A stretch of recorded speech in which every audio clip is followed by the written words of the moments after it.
లోకములో ఏది ఆకర్షణ ఉందో, లోకములో రంగురంగులుగా ఏమి కనపడుతుందో ఆ రంగురంగుల ఆకర్షణ ఎత్తుకుతున్నావు. నువ్వు మోసపోతున్నావు.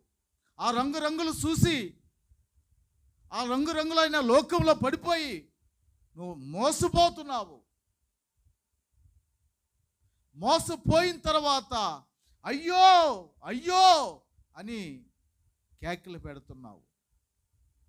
దావీదు మహారాజు అన్నీ ఉన్నా కానీ దేవుణ్ణి ఎతికాడు, దేవుని స్తుతించాడు, దేవుడు మహింపరిచాడు. ఈరోజు నేను ఉండటానికి కారణం, ఈ స్థితిలో ఉండటానికి కారణము నా దేవుడే. నా దేవుడే.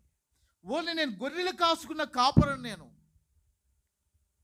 ఒక గొర్రెలు కాసుకున్న కాపరు నన్ను తీసుకొచ్చి ఒక రాజుని చేశాడే. నేను ఎంతో దేవుడు మహింపరచాలి.